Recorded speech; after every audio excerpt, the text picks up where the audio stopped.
I wanted to take a few minutes to show everyone how to use Google Meeting. At this time, with the uncertainty as to what ISB will expect from the district in the coming days, this might be a good platform to familiarize yourself with in the event that we need to look at doing virtual classrooms. The easiest way to set up a Google Meeting is using your Google Calendar app. This way you can invite students to join and they will get an email invitation. To do this, you will want to browse to calendar.google.com. Click on a day which you wish to set the meeting up for. Then, click on a time slot.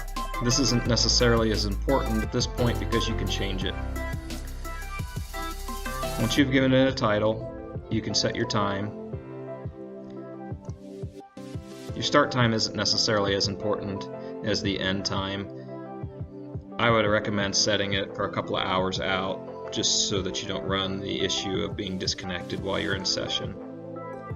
Once you've set your start, end time, and your date, and click More Options.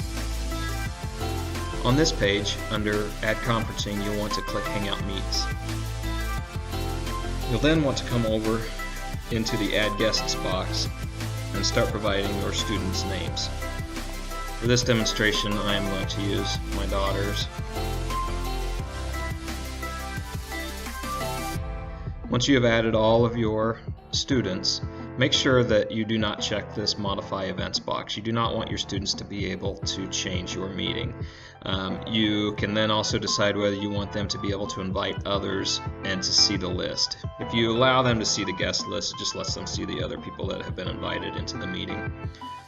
Once you've set all of your options, you can also add a little short description which they will receive with the invitation in an email. I'm going to let my children know that they can disregard this.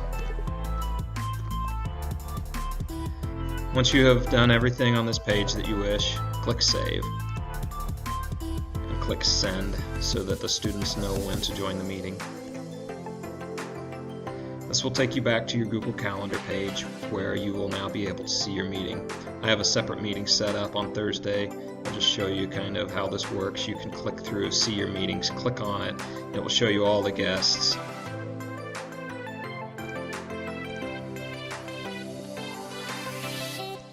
To join the meeting, you will want to browse to meet.google.com. All of your scheduled meetings will now show up over here.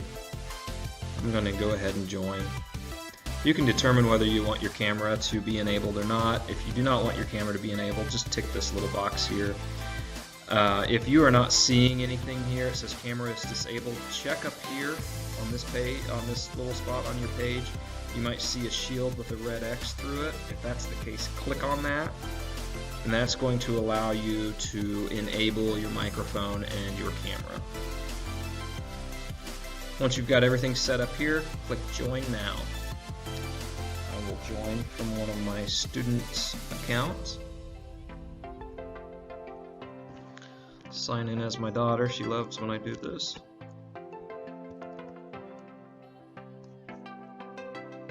Need to go retrieve the email invite from her account.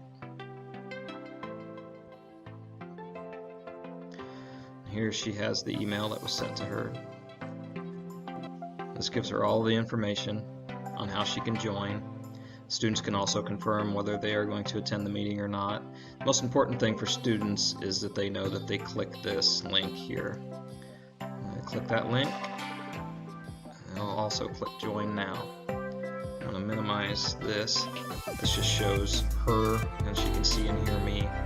Minimize that page so we can go back here. So now that I'm on this page, once all of your students have joined, if you want to know who is in session, you can come here and click and it will show you. Students, you cannot see students due to camera access issues with the Chromebooks because of federal CPRO rulings. Any child that is in a K-12 institution cannot have the camera enabled. However, they can chat with you, so they can go to the chat button. Or you can go to the chat button and see the messages they send. I'll go send one from her account. I don't want to confuse anybody. This is my daughter's Chromebook just inside of a window, so this is nothing that you will see. This is just giving you a visual of what students will see. So this is Emily's account. She can see that I am the organizer and that I am talking she can come over here as a student, click on the chat button, and then she can send a message.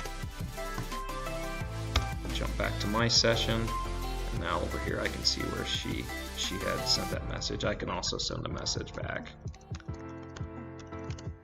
Go back to hers, and there it is.